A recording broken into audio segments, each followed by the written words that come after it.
Well then, Nant Gwernel is going to be set in soggy autumn, so I doubt a train of open coaches will please the passengers.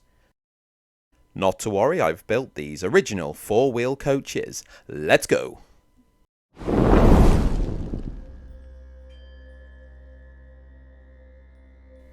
Hi guys.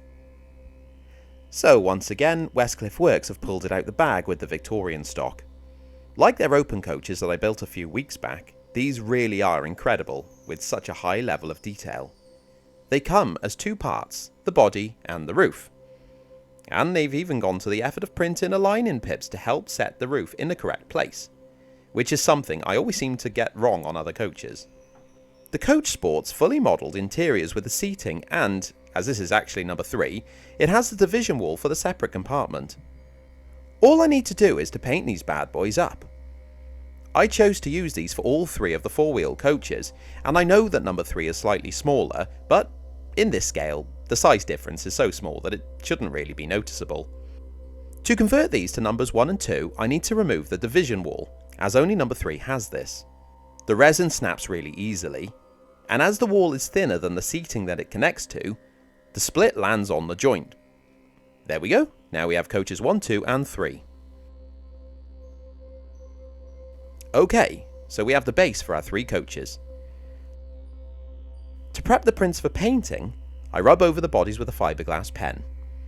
This just takes off any straggly bits that might be hanging on.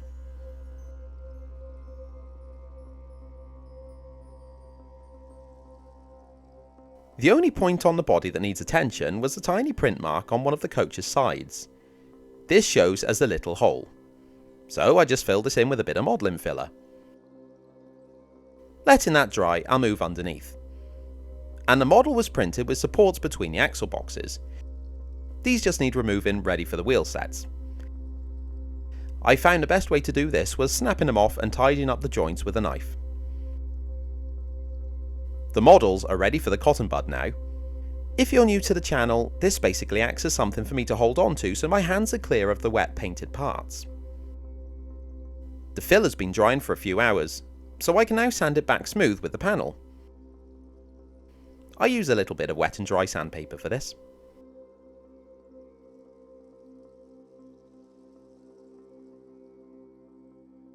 The models are then primed. Unlike the wagons that have a grey top coat, these coaches are brown and red, so I used a red oxide primer, which makes much more sense.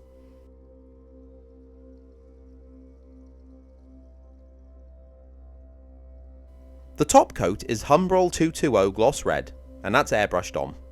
I only need to make sure that the side panels are evenly covered, and everything else will be brown. On close inspection, the resin print still shows a stepping on the tumblehome sides. This was my main, well, my only concern with these models, but I have a plan. There we go, it worked. I have now applied 3 heavy coats of the gloss paint. One benefit of enamel paint is that it's thick. You can lose detail using it, but I've used it to my advantage here and used it to basically filling the stepping in the print. Enamel paint takes a few days to cure, so assume that it's been a couple of days. Okay, here we are 2 days later, and we're ready to mask off the red, ready for the brown. I like to spray this style of coach in 2 sessions, one pass getting horizontal, and the second pass getting the verticals. You can see how I'm using the masking tape to mask off as close to the brown areas as possible, using multiple pieces. The bottom of the red panels isn't actually sitting level along the whole side, so additional pieces of tape are used to mask off the slightly lower areas.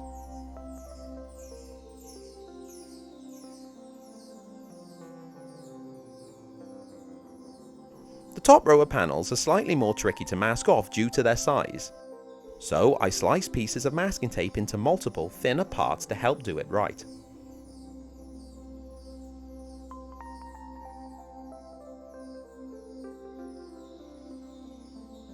Another hurdle on the platform side is the masking around the door handles and grab handles. It's impossible to completely cover them, but spraying it directly down onto the side will lower the chances of getting paint under it. So the first coat of brown can go on. This is Humbrol number 62, which is a matte tan brown.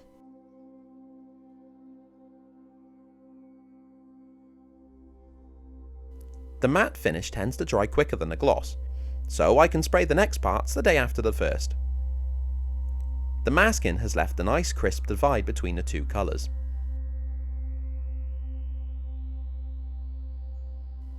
Masking the verticals takes slightly longer, and it's definitely worth it compared to just painting it by hand. Like the horizontal pieces, I find it easier to work with multiple bits of tape and get each one as close as I can to the edge. Cutting a single piece of masking tape to fill a whole panel in one go would most likely leave me crying.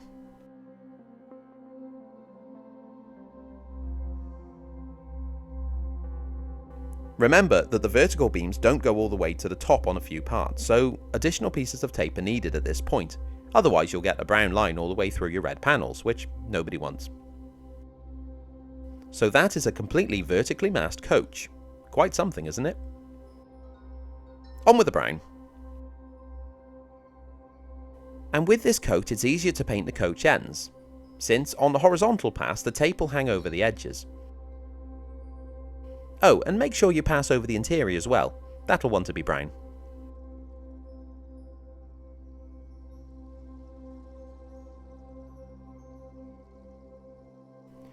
Well then, that's really starting to look like something, but at this point there's still a few things to do. The final job for the airbrush for now is the black frames. I was going to paint these by hand, but the airbrush will give such a nice finish.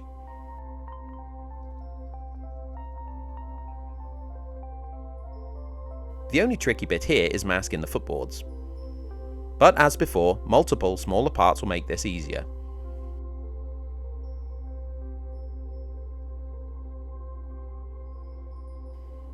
All this needs is a pass of black primer, and then a pass of black acrylic. Job done. Taking the masking tape off shows the finish that I would really have struggled to do myself.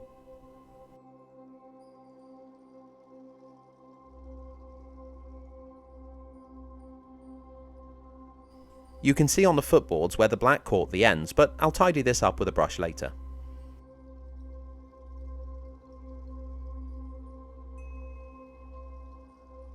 The only real detail that I'll have to hand paint are the door handles and grab handles, which need to be a nice golden colour. I use a metallic gold. I don't really think there's a type of paint that's convincing as a shiny gold finish, but if you know of one, please get in touch and let me know. For now I think this looks okay.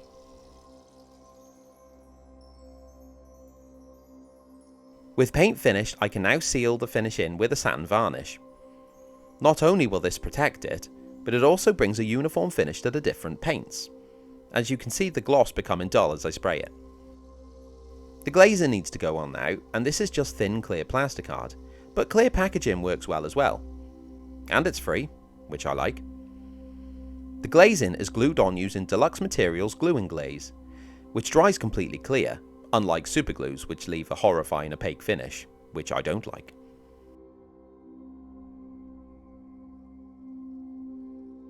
The roofs just need spraying with a grey primer to get them ready for the bodies. Another thing that I love about these roofs is that they're printed at the correct curve to suit the bodies. And that shows the kind of care that Westcliff Works have put into these prints. Time for the wheel sets, and these models are designed for 8mm diameter wheels. I get mine from Dundas Models. You can get them as a pack of 2, but as a pack of 10 it's good for 5 coaches. And I know I said this during the open coach build, but the fact that these wheel sets fit perfectly in the printed axle boxes is such a beautiful thing. Look how freely they roll. The roofs can go on now. And thanks to the pips that have been printed on their undersides, it's simply a case of adding a few drops of glue and popping the roof in. Pips will align it perfectly with the body. And that really is a genius addition to the model. Some kits don't even have roofs at all, you know.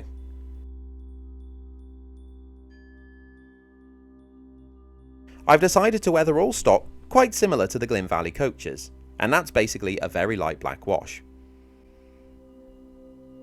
I use a lot of water to dilute the black paint down, which leaves it pooling at the bottom, so that needs absorbing away. The rest will sit in the detailed joins, which is where I want it, conveniently.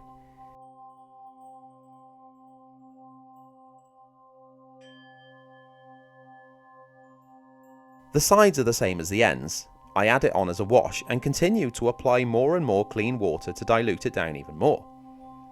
It won't be 100% removed, and it leaves the look of a very light, dirty coat when it's dry.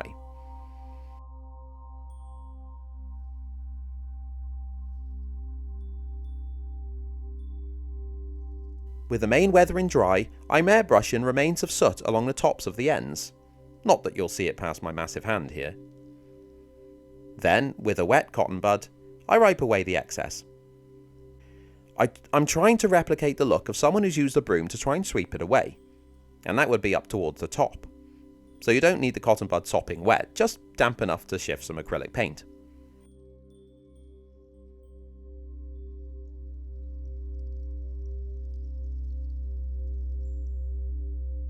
And just like that, we have 3/5 of a Victorian train.